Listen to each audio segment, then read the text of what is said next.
Hello everyone.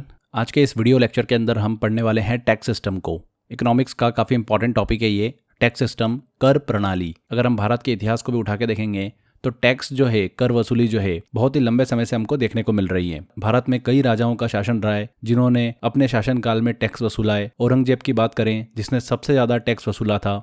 उसके बाद में फिर अंग्रेज आए थे, अंग्रेजों ने भी भारत से काफ़ी ज़्यादा टैक्स वसूला। तो टैक्स प्रणाली जो है ये हमको इतिहास से देखने को मिल रही है। वर्तमान में जो भारत का टैक्स सिस्टम है, कर प्रणाली है, इसका हम आज के वीडियो में डिटेल में डिस्कशन करने वाले हैं। देखिए दोस्तों, जो आपकी आम दिनचर्या है उसमें भी बहुत सारी ऐसी टर्म्स जो है वो आपको सुनने को मिलती होगी टैक्स से रिलेटेड। तो ये टॉपिक उस नज़रिए से भी काफ़ी इंपॉर्टेंट हो जाता है। तो सिर्फ हमको खाली बस याद रखने के हिसाब से नहीं पढ़ना है, अंडरस्टैंडिंग भी करनी है चीज़ों की। तो चलिए बिना किसी देरी के हम लेक्चर को स्टार्ट करते हैं और अच्छे से समझते हैं। सबसे पहले हम बात करते हैं टैक्स सिस्टम की। टैक्स सिस्टम जो होता है ना, ये गवर्नमेंट का एक सिस्टम होता है जिसमें गवर्नमेंट देश के जो नागरिक होते हैं उनसे फाइनेंशियल कंट्रीब्यूशन के रूप में क्या करते हैं, टैक्स कलेक्ट करते हैं। इस सिस्टम में डिफरेंट टाइप के टैक्स जो है वो दिए जाते हैं, जैसे कि GST, custom duty, sale tax, service tax, income tax, corporate tax, wealth tax, capital gain tax. ऐसे बहुत सारे टैक्स हैं जो कि इसमें शामिल किए जाते हैं। ये टैक्स जो होते हैं बेसिकली दो पार्ट में डिवाइड किए जाते हैं। एक होता है डायरेक्ट टैक्स और दूसरा होता है इनडायरेक्ट टैक्स। तो सबसे पहले तो हम ये समझेंगे कि डायरेक्ट टैक्स और इनडायरेक्ट टैक्स होता क्या है। देखिए, डायरेक्ट टैक्स वो होता है जो कि इनकम, मतलब जो आय होती है या फिर प्रॉफिट होता है, उस पर लगाया जाता है। ये टैक्स किसी और पर ट्रांसफर जो है वो नहीं होता है। जो इसका हकदार होता है उसे ही ये टैक्स जो है वो देना होता है। ये जो टैक्स है डायरेक्ट टैक्स, ये फाइनेंस मिनिस्ट्री के डिपार्टमेंट ऑफ रेवेन्यू के अंतर्गत सीबीडीटी के द्वारा कलेक्ट किया जाता है। सीबीडीटी की बात करी हमने तो सीबीडीटी का फुल फॉर्म होता है central board of direct tax. अब यहाँ पर ध्यान देने वाली बात यह है कि जो डायरेक्ट टैक्स होता है ना, ये कोई भी प्रोडक्ट होता है उसके प्राइस को इफेक्ट नहीं करता है। अगर हम कुछ डायरेक्ट टैक्सेस की बात करें तो इसमें आता है इनकम टैक्स, आयकर, corporate tax, house tax, wealth tax, gift tax, capital gain tax. ये सभी आते हैं डायरेक्ट टैक्स के अंतर्गत। इनको भी हम समझेंगे। आगे बात करते हैं हम इनडायरेक्ट टैक्स की। इनडायरेक्ट टैक्स क्या होता है? वो टैक्स होता है जो कि प्रोडक्ट और सर्विसेज पे लगाया जाता है। आप कोई प्रोडक्ट मार्केट से परचेस करते हैं तो उसके ऊपर इनडायरेक्ट टैक्स लगा हुआ होता है। अगर कोई किसी को सर्विस दे रहा है, जैसे कि मैं आपको पढ़ा रहा हूँ तो एक प्रकार से मैं आपको सर्विस दे रहा हूँ, टीचिंग कर रहा हूँ मैं। या फिर कोई डॉक्टर है जो अपनी सर्विस दे रहा है, वकील है वो अपनी सर्विस दे रहा है, तो हम आपको सर्विस दे रहे हैं तो आप उसके लिए हमको पे कर रहे हो। आप जो पे कर रहे हो उसके ऊपर क्या होता है, सर्विस टैक्स जो है वो दिया जाता है, जो कि लगता है जीएसटी के फॉर्म में। इसके बारे में हम और भी बात करेंगे। तो ये समझ में आया आपको कि ये जो इनडायरेक्ट टैक्स होता है ये प्रोडक्ट और सर्विसेज पर लगाया जाता है। ये जो टैक्स होता है उसे कंज्यूमर पर ट्रांसफर जो है वो किया जाता है। मतलब ये टैक्स प्रोडक्ट के परचेसिंग में कंज्यूमर जो है वो देता है, उपभोक्ता जो है वो देता है। ठीक है। ये टैक्स जो है फाइनेंस मिनिस्ट्री के डिपार्टमेंट ऑफ रेवेन्यू के अंतर्गत सीबीआईसी के द्वारा जो है वो कलेक्ट किया जाता है। सीबीआईसी का पूरा नाम है central board of indirect taxes and custom. Okay. अब ये जो इनडायरेक्ट टैक्स होता है ना, जैसे हमने पढ़ा था कि डायरेक्ट टैक्स में कि प्रोडक्ट के प्राइस को इफेक्ट नहीं करता है, बट इनडायरेक्ट टैक्स जो होता है ये प्रोडक्ट के प्राइस को इफेक्ट करता है। जैसे कि आप प्रोडक्ट समझ सकते हैं कि आप एक टेलीविजन, टीवी लेने जा रहे हो मार्केट में, तो टीवी की नॉर्मल प्राइस अलग है, प्लस टैक्स लगने के बाद में प्राइस अलग हो जाती है। ठीक है ना। तो वो कौन सा टैक्स लगता है, उसके ऊपर जीएसटी लगता है। तो जीएसटी एक प्रकार का क्या है, इनडायरेक्ट टैक्स है, इसीलिए प्रोडक्ट के प्राइस को ये इफेक्ट करता है। समझ में आया आपको? इस टैक्स की बात करें तो इसमें कौन कौन से आते हैं? जीएसटी आता है, goods and service tax, custom duty, excise duty, sale tax, VAT. हालांकि वेट जो है अब खत्म हो चुका है, उसकी जगह पर आ चुका है जीएसटी, पर हम इसको भी पढ़ेंगे। Service tax, octroi, entertainment tax, stamp duty, ये सारे टैक्स आते हैं इनडायरेक्ट टैक्स के अंदर। ओके। बिफोर हम ये सभी टैक्स के बारे में जानें उससे पहले टैक्स सिस्टम के कुछ टाइप होते हैं, उसको हम जल्दी से कवर कर लेते हैं। देखिए, टैक्स सिस्टम के टाइप्स की बात करें तो इसके अंदर आते हैं progressive tax, regressive tax, proportional tax. ये सब क्या होते हैं, इनको हम जल्दी से पहले कवर करते हैं। देखिए, प्रोग्रेसिव टैक्स की बात करें तो इस टैक्स में अगर किसी भी पर्सन की इनकम बढ़ती है, मतलब इंक्रीज हो रही है, तो उसकी टैक्स रेट भी क्या होगी, बढ़ेगी। इसमें जो रिच पीपल होते हैं, अमीर लोग होते हैं, उन पर अधिक टैक्स जो है वो देखने को मिलता है, उनको अधिक टैक्स जो है वो देना पड़ता है। इनकम बढ़ रही है तो टैक्स रेट भी बढ़ेगी। ओके। तो ये होता है प्रोग्रेसिव टैक्स। आगे बात करते हैं रिग्रेसिव टैक्स। ये क्या होता है? इस टैक्स में अगर किसी भी पर्सन की इनकम इंक्रीज हो रही है, बढ़ती है, तो उसकी टैक्स रेट जो है वो कम होती है। इसमें गरीब लोगों को अधिक टैक्स जो है वो देना होता है। तो इनकम अगर बढ़ रही है तो टैक्स रेट कम होती है रिग्रेसिव टैक्स के अंदर। तीसरी बात करते हैं हम अब प्रोपोर्शनल टैक्स की। प्रोपोर्शनल टैक्स क्या है? इस टैक्स में अगर किसी पर्सन की इनकम इंक्रीज या फिर डिक्रीज कुछ भी हो रही हो, लेकिन उसकी टैक्स रेट जो है वो कांस्टेंट और फिक्स रहे, तो उसे ही हम क्या बोलते हैं? प्रोपोर्शनल टैक्स बोलते हैं। इसके अंतर्गत हमको लॉफर कर्व जो है वो देखने को मिलता है। लॉफर कर्व जो है इसे ऑर्थर लॉफर ने बनाया था, इसीलिए इसका नाम जो है लॉफर कर्व रख दिया है। ये कर्व टैक्स रेट और टैक्स रेवेन्यू में रिलेशन को बताता है। तो ये हमने टैक्स सिस्टम के टाइप को डिस्कस किया। अब देखिए, अगर हम बात करें कि ऑथेंटिकेशन जो होता है ये किसके पास होता है, किसी न किसी के पास तो होगा देश के अंदर टैक्स लगाने का। तो टैक्स लगाने का अधिकार जो होता है ये होता है सेंट्रल गवर्नमेंट को, स्टेट गवर्नमेंट को और लोकल गवर्नेंस को। क्लियर? अब आगे देखिए, टैक्स से रिलेटेड कुछ इंपॉर्टेंट टर्म्स हैं, इनको हम डिस्कस करते हैं। जैसे कि टैक्स अवॉइडेंस क्या होता है, टैक्स एवेशन क्या होता है, असेस क्या होता है, तो इनको हम अच्छे से क्लियर करते हैं। तो टैक्स अवॉइडेंस की बात करें, कर बचाव की, तो ये टैक्स को बचाने का एक लीगल तरीका होता है। इसमें एक्ट के एग्जम्पशन के प्रोविजन का उपयोग किया जाता है।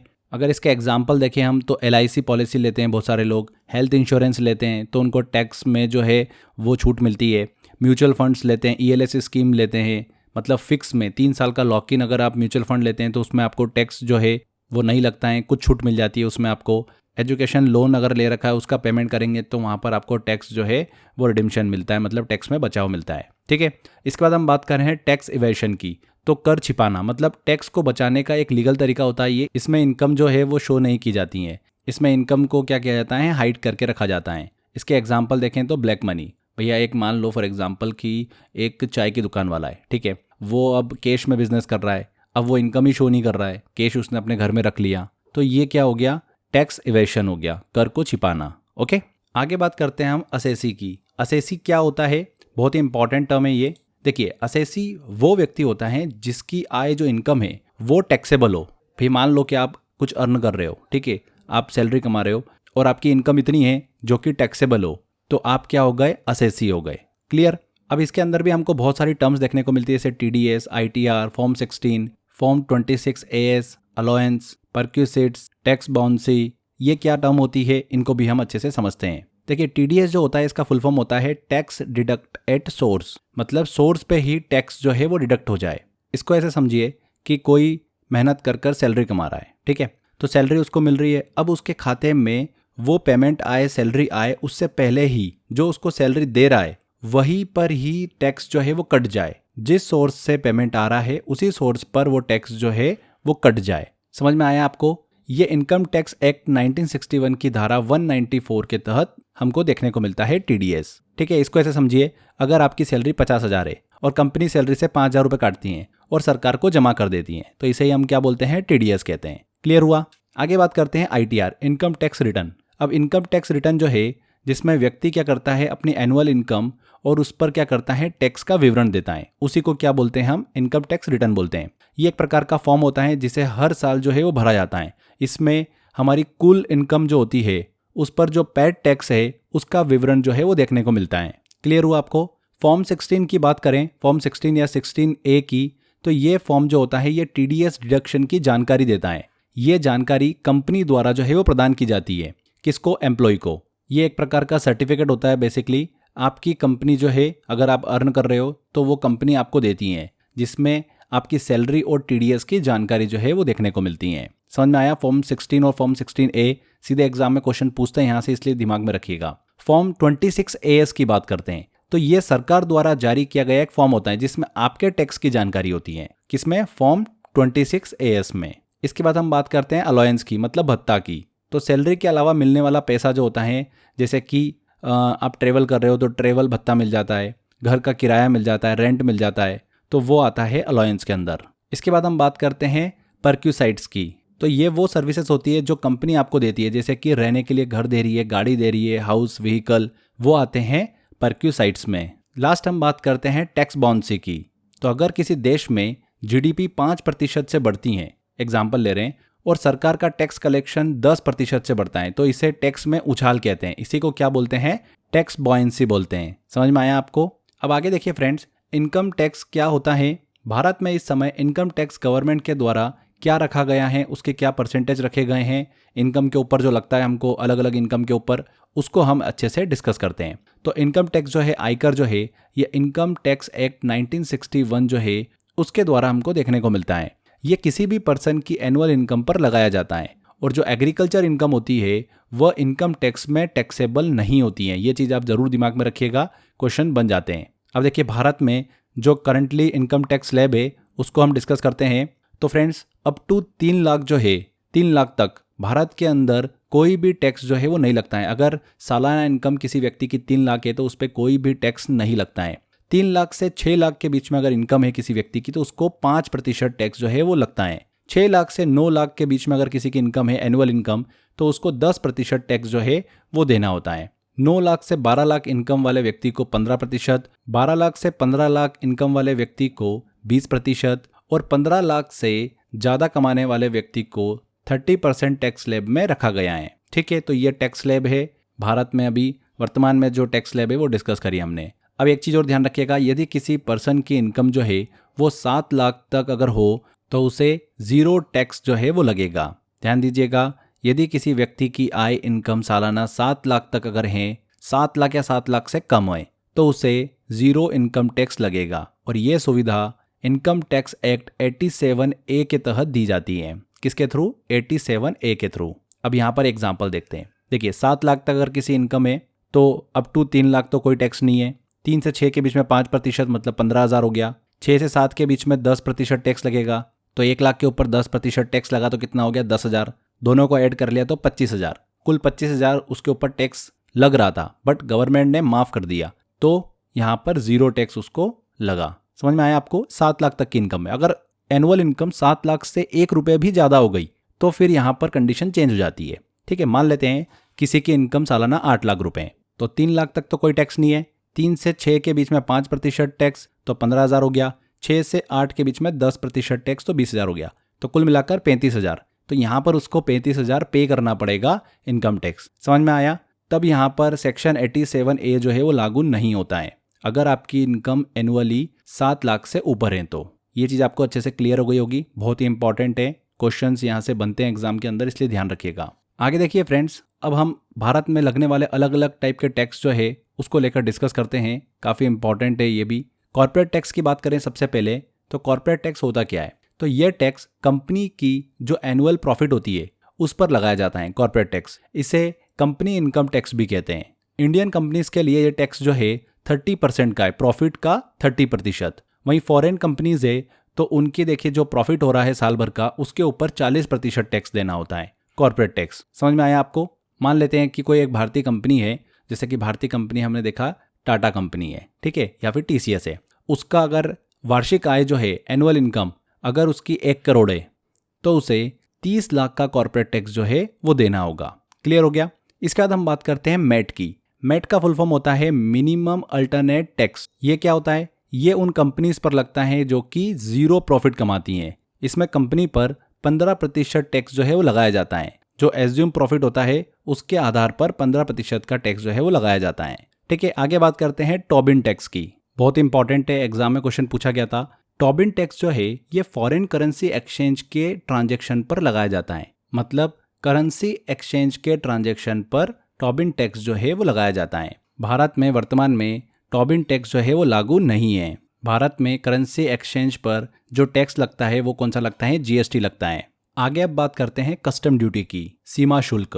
तो कस्टम ड्यूटी जो होता है इंपोर्ट और एक्सपोर्ट पर लगाई जाती है। जब हम किसी दूसरे देश से प्रोडक्ट को इंपोर्ट करते हैं, आयात करते हैं या फिर निर्यात करते हैं, एक्सपोर्ट करते हैं, तब यह कस्टम ड्यूटी जो है वो लगाई जाती है। अगर कोई कंपनी चीन से 5 लाख रुपए का इलेक्ट्रॉनिक सामान जो है वो इंपोर्ट करती है तो अगर कस्टम ड्यूटी 10% है तो उसे 50,000 रुपए की कस्टम ड्यूटी देना होगी। ठीक है, तो प्रोडक्ट के इंपोर्ट एक्सपोर्ट पर हमको देखने को मिलती है कस्टम ड्यूटी। इसके बाद बात करते हैं एक्साइज ड्यूटी की। देखिए दोनों में कंफ्यूज मत होइएगा। एक्साइज ड्यूटी क्या होती है? ये टैक्स जो होता है देश के अंदर अगर मैन्युफैक्चरिंग या फिर प्रोडक्शन का काम होता है तब उस पर लगाया जाता है। बात करें कि किन किन वस्तुओं पर एक्साइज ड्यूटी हमको देखने को मिलती है, तो अल्कोहल पर, तंबाकू प्रोडक्ट पर, पेट्रोलियम प्रोडक्ट्स पर जैसे कि petrol, diesel, LPG, CNG, vehicles पर हमको देखने को मिलती है एक्साइज ड्यूटी।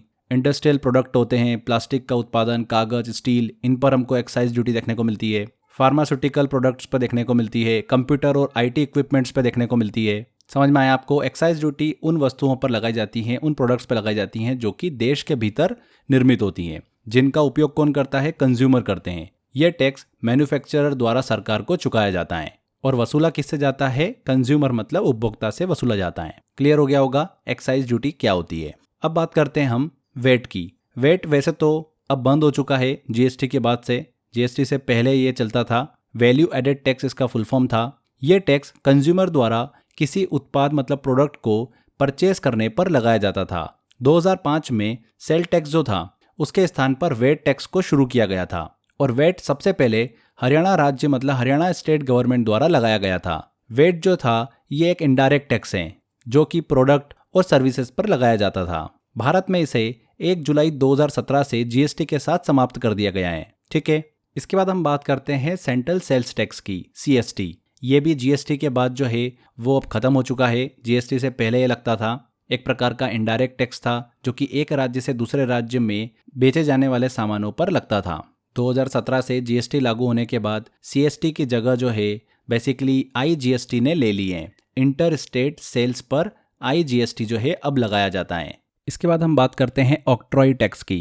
ये एक प्रकार का लोकल टैक्स है। देखिए फ्रेंड्स, अब ऑक्ट्रॉय जो है ना ये खत्म हो चुका है। जीएसटी के बाद ये एक्चुअली खत्म हो चुका है।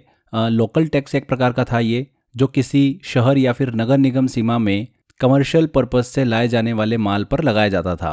किसके द्वारा वसूला जाता था? इसको म्युनिसिपल बॉडी द्वारा वसूला जाता था। भारत में अधिकांश स्थानों पर ऑक्ट्रॉय जो है उसको समाप्त कर दिया गया है 2017 से, जब से जीएसटी लागू हुआ है। इसके बाद हम बात करते हैं एसटीटी की। सिक्योरिटीज ट्रांजैक्शन टैक्स होता है ये। बेसिकली ये हमको देखने को मिलता है स्टॉक मार्केट के अंतर्गत। ये टैक्स जो है शेयर की खरीदी मतलब परचेस और सेल्स पर लगाया जाता है। एसटीटी स्टॉक मार्केट के अंदर ट्रेडिंग की जाती है, तो जो ट्रेडिंग होती है उस दौरान एसटीटी जो है हमको देखने को मिलता है। सिक्योरिटी ट्रांजैक्शन टैक्स इसका फुल फॉर्म है। अगर कोई इन्वेस्टर जो है वो 1 लाख के शेयर जो है वो खरीदता है और एसटीटी 0.1% है, तो उसे 100 रुपये की एसटीटी जो है वो देना होती है। क्लियर हुआ?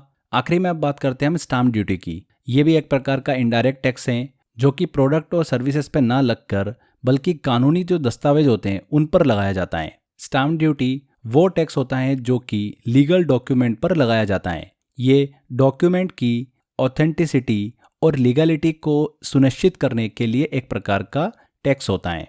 किसी भी प्रकार के जो कानूनी दस्तावेज होते हैं, डॉक्यूमेंट होते हैं, जैसे कि प्रॉपर्टी परचेस करने के दौरान या फिर उसको सेल करने के दौरान या फिर ट्रांसफ़र करने के दौरान, लीज एग्रीमेंट जो होते हैं, किराएनामा होते हैं, कॉन्ट्रैक्ट होते हैं, डीड होती है, उन पर स्टाम्प ड्यूटी जो है वो लगाई जाती है। स्टाम्प ड्यूटी जो है फ्रेंड्स भारतीय संविधान के अनुसार ये यूनियन लॉ द्वारा लागू किया जाता है। भारतीय संसद ने इंडियन स्टाम्प एक्ट 1899 जो है वो बनाया है, जो कि स्टाम्प ड्यूटी के प्रावधानों को निर्देशित करता है। बात करते हैं इसके कलेक्शन की, तो ये एक प्रकार का यूनियन टैक्स है, लेकिन कलेक्शन किया जाता है इसका राज्य सरकार के द्वारा। स्टेट गवर्नमेंट जो है इसका कलेक्शन करती है। जब कोई व्यक्ति किसी राज्य में संपत्ति खरीदता है तो उसे उस राज्य की सरकार को स्टाम्प ड्यूटी जो है वो भुगतान करना होता है, वो देना होती है। राज्य सरकार इस टैक्स को वसूलती हैं और अपने खजाने मतलब ट्रेजरी में जमा करती हैं। तो समझ में आया आपको? स्टाम्प ड्यूटी जो है ये एक प्रकार का इनडायरेक्ट टैक्स है जो कि प्रोडक्ट और सर्विसेज पर ना लगकर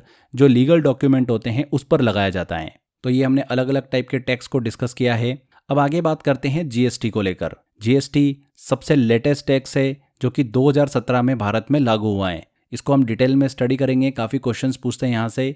देखिए, जीएसटी का फुल फॉर्म होता है goods and service tax. GST एक प्रकार का इनडायरेक्ट टैक्स है जो कि प्रोडक्ट और सर्विसेज पर लगाया जाता है। 1 जुलाई 2017 से ये भारत में लागू हुआ है। जीएसटी ने पहले के कई करों को जो है टैक्स को समाप्त कर दिया है। जीएसटी की बात करें तो सबसे पहले 1954 में फ्रांस में लागू हुआ था। भारत ने इसका मॉडल जो है वो कनाडा से अपनाया है। जीएसटी की बात करें विधेयक की, तो भारत में जीएसटी विधेयक 2014 में संसद में पेश किया गया था और 2016 में संसद द्वारा इसे अनुमोदित किया गया। लागू कब हुआ? 1 जुलाई 2017 से। हर साल 1 जुलाई को जीएसटी डे वो मनाया जाता है। जीएसटी कलेक्शन का 50% केंद्र सरकार और 50% राज्य सरकार द्वारा किया जाता है। जीएसटी नंबर की बात करें तो ये 15 नंबर की एक संख्या होती है जिसमें पहले 2 अंक राज्य कोड को दर्शाते हैं और 14वां अंक जो होता है वो जेड होता है। तो ये चीज़ आप दिमाग में रखिएगा। जीएसटी नंबर लेने की रिक्वायरमेंट कब होती है? जब जीएसटी पंजीकरण की बात करें तो अगर वार्षिक टेन्योर जो है, एनुअल टेन्योर, अगर वो 40 लाख से अधिक होता है तब जीएसटी पंजीकरण जो है वो अनिवार्य होता है। पहले राज्य की बात करें तो असम राज्य है जो जीएसटी विधेयक को पारित करने वाला राज्य था।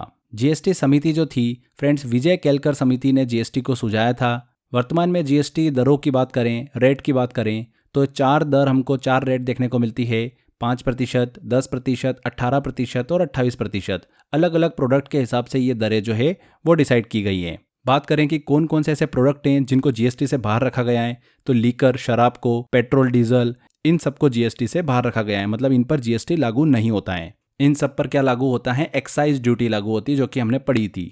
आगे देखिए, जीएसटी की बात करें अगर सोने और चांदी पर, तो सोने और चांदी पर जीएसटी की दर जो है वो 3% है। यहाँ पर जीएसटी रेट जो है हमको कुछ अलग देखने को मिलता है, इसलिए इंपॉर्टेंट है। जीएसटी से रिलेटेड निर्णय की बात करें तो जीएसटी से रिलेटेड निर्णय जो है ये जीएसटी काउंसिल मतलब जीएसटी परिषद के अंतर्गत लिए जाते हैं। जीएसटी काउंसिल की बात करें तो जीएसटी परिषद, जीएसटी काउंसिल एक संवैधानिक संस्था है, एक कॉन्स्टिट्यूशन बॉडी है। इसका अध्यक्ष जो होता है वो केंद्रीय वित्त मंत्री होता है, फाइनेंस मिनिस्टर होता है, और हर राज्य के फाइनेंस मिनिस्टर जो होते हैं वो इसके सदस्य होते हैं, और निर्णय जो लिए जाते हैं वो 75% बहुमत से लिए जाते हैं। जीएसटी की अधिकतम दर की बात करें तो जीएसटी की अधिकतम संभव दर जो है वो 40% है। जीएसटी प्रोडक्शन कोड की बात करें तो HSN कोड होता है जो कि 6 से 8 अंकों का होता है। अब भारत में जीएसटी के भी अलग अलग प्रकार हैं, जैसे कि CGST, SGST, IGST, UTGST। ये क्या होते हैं इनको हम समझते हैं। देखिए, CGST का मतलब होता है सेंट्रल जीएसटी। ये टैक्स सेंट्रल गवर्नमेंट के द्वारा प्रोडक्ट और सर्विसेज पर लगाया जाता है। SGST की बात करें तो ये होता है स्टेट जीएसटी। ये टैक्स स्टेट गवर्नमेंट के द्वारा प्रोडक्ट और सर्विसेज पे लगाया जाता है। जीएसटी जो है ये प्रोडक्ट और सर्विसेज पे लगता है। UTGST की बात करें तो ये टैक्स जो है ये यूनियन टेरिटरी के द्वारा लगाया जाता है। और IGST की बात करें तो 2 या फिर अधिक राज्यों के बीच अगर कोई लेन देन है तब वहाँ पर IGST हमको देखने को मिलता है। आप रेस्टोरेंट में खाना खाने जाते हो तो आप अगर अपने बिल को देखोगे तो वहाँ पर आपको 2 टैक्स देखने को मिलेंगे, एक CGST और SGST। CGST मतलब सेंट्रल को टैक्स गया और SGST मतलब स्टेट को टैक्स गया। और रेस्टोरेंट वगैरह पर अगर आप टैक्स देखेंगे तो वो 18% हमको देखने को मिलता है। तो 9% टैक्स जो है वो सेंट्रल और स्टेट कलेक्ट करती है। भारत सरकार का अगर सबसे अधिक कर संग्रह की बात करें, सबसे ज़्यादा टैक्स कहाँ से मिलता है, तो जीएसटी से भारत सरकार को टैक्स सबसे ज़्यादा मिलता है, फिर इनकम टैक्स से और फिर कॉर्पोरेट टैक्स से मिलता है। अगर हम राज्य सरकारों की बात करें तो सबसे अधिक वहाँ पर टैक्स संग्रह जो है मतलब कलेक्शन वो देखने को मिलता है लैंड रेवेन्यू टैक्स से, भू राजस्व कर से। तो ये चीज़ भी आप दिमाग में रखिएगा। ओके, तो ये हमने जीएसटी से रिलेटेड काफ़ी इंपॉर्टेंट पॉइंट डिस्कस करें। यहाँ पर हमारा थ्योरी सेक्शन कंप्लीट होता है। टैक्स सिस्टम को हमने अच्छे से डिस्कस किया, भारत के अंदर जो टैक्स सिस्टम है। अब बारी है कुछ क्वेश्चंस की। इस टॉपिक से क्वेश्चंस एग्जाम में कैसे पूछे जाते हैं, चलिए कुछ क्वेश्चंस लेते हैं जिससे आपको आइडिया लगेगा। मैंने टेस्ट वाले सेक्शन में काफ़ी क्वेश्चंस दे रखे हैं, आप उसकी अच्छे से प्रैक्टिस करिएगा। कुछ क्वेश्चंस लेते हैं। पहला क्वेश्चन है, इनमें से कौन सा टैक्स यूनियन द्वारा लगाया जाता है और राज्य द्वारा कलेक्ट किया जाता है? तो कौन सा टैक्स है वो? Stamp duty. स्टैम्प ड्यूटी जो है ये यूनियन द्वारा लगाई जाती हैं और स्टेट द्वारा कलेक्ट और अप्रोप्रिएटेड की जाती हैं। बी आंसर यहाँ पर सही होगा। अगला क्वेश्चन है, इनकम और प्रॉफिट पर लगाए गए कर के मतलब टैक्स के बजाय प्रोडक्ट और सर्विसेज पर लगते टैक्स को किसके रूप में जाना जाता है? तो प्रोडक्ट और सर्विसेज पे जो टैक्स लगता है जैसे कि जीएसटी, जो कि इनडायरेक्ट टैक्स के अंतर्गत आता है। तो सी आंसर। जेम्स टोबिन द्वारा शुरू में सुझाया गया टोबिन टैक्स एक टैक्स था जो कि निम्नलिखित लेन देन में से एक था। तो करेंसी ट्रांजैक्शन पर लगता था टोबिन टैक्स। भारत में वर्तमान में टोबिन टैक्स जो है वो लागू नहीं है। भारत में करेंसी एक्सचेंज पर जो टैक्स लगता है वो कौन सा लगता है? जीएसटी लगता है। अगला क्वेश्चन है, वह टैक्स जो वस्तु मतलब प्रोडक्ट के मूल्य पर प्रभाव नहीं डालता है वो कौन सा है? तो वो टैक्स कौन सा है? Income tax. इनकम टैक्स जो है वो प्रोडक्ट की प्राइस को इफेक्ट नहीं करता है। C answer. इनमें से कौन सा कर टैक्स केवल राज्य सरकार ही लगाती है? तो प्रॉपर्टी टैक्स जो है ये सिर्फ और सिर्फ केवल राज्य सरकार लगाती है। अगला क्वेश्चन है, क्या आईजीएसटी के तहत रेट पर, दर पर कोई अधिकतम सीमा निर्धारित है? बिल्कुल, आईजीएसटी जो है मैक्सिमम 18% लगता है। तो बी आंसर। तो फ्रेंड्स ये कुछ हमने क्वेश्चंस लिए। इस तरीके से देखिए काफ़ी क्वेश्चंस मैंने आपको टेस्ट वाले सेक्शन में दे रखे हैं। इस टॉपिक से क्या क्या क्वेश्चंस बन सकते हैं वो सभी क्वेश्चंस मैंने उस टेस्ट में दिए हैं। आप अच्छे से प्रैक्टिस करिए टेस्ट की। कभी भी आपका इस टॉपिक से क्वेश्चन एग्जाम में आएगा 100% बिल्कुल सही करके आओगे आप क्वेश्चन को। तो अच्छे से मेहनत करते रहिए, मुस्कुराते रहिए, 100% आपको सफलता मिलेगी। Thank you friends.